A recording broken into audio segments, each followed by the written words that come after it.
Here comes Kyle Busch with a push from Boyer on the inside.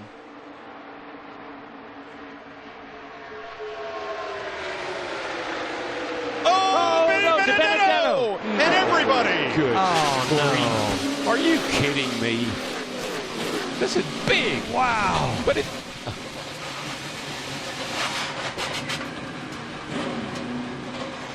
Boy, it just reminds me of the Clash.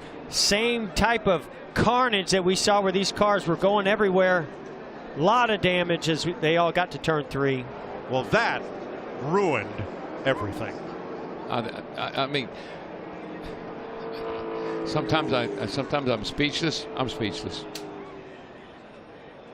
You know, there's just those feel-good stories that build in a race, and boy, Matt DiBenedetto was doing such an amazing job. Oh man, I know he was. So let's go to the Goodyear blimp as drivers climb out or try to make their way back to pit road, and look at the outside lane. DiBenedetto and Paul Menard. Yeah, Paul Menard giving a pretty nice push down the back straightaway to DiBenedetto. Gets to his right rear. Oh yeah, that just starts to turn him a little bit. Got him in the right rear. And then he collects Menard. Yeah. Logano just misses it, but the whole outside lane and half the inside pile up. And this is exactly what we were just talking about. At this stage in the race, you can start to taste victory in the Daytona 500. You want to see that checkered flag, and you'll do anything to get it, and you know you've got to be more aggressive with those bump drafts. It looks exactly like the Clash. I mean, all those cars, third turn, all those cars wadded up, sliding up the track with sparks flying. It looks so much like the Clash. That is the 17th of February, looking way too much like the 4th of July. Amen. Fireworks everywhere. Yeah, and it really and truly, it was Paul Menard.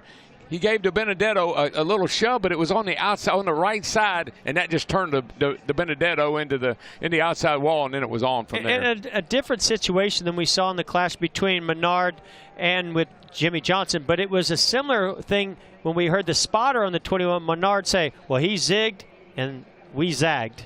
And in this case, Menard told his team on the radio, I just bumped him a little too hard. Yeah, I mean, what are you going to do? It's the end of the race. You're trying to help that guy. You're trying to help DiBenedetto. You're not trying to wreck him, but just bad judgment. Look at that 10 car.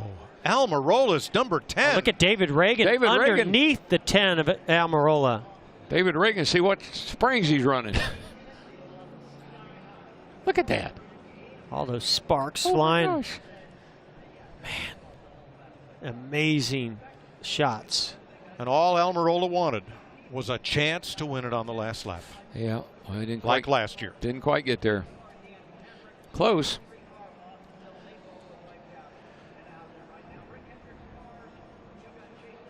And I got to believe our two leaders right now, Kyle Busch and Denny Hamlin, were really wanting and hoping to have another Toyota there and DiBenedetto to help them pull off this victory today. Going to be a little bit tougher for them to hold off those Fords, and some Chevys are moving up also. Amazing camera work by our Fox Sports crew. You're riding with Joey Logano.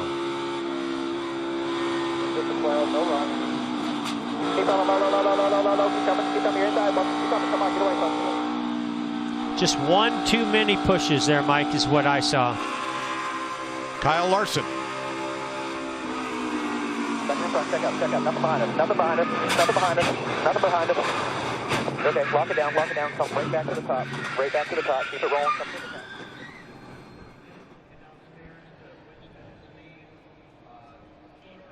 Well, I'm not sure. Okay, here's Austin Dillon's view. Still middle of 3 here. Got the spinning here. God, we're in.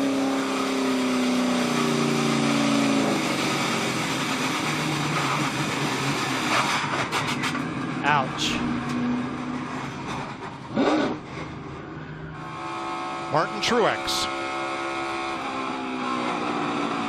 Ooh.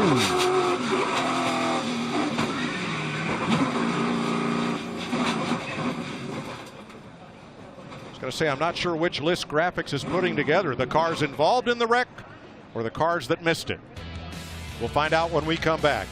Huge pileup near the end of the Daytona 500.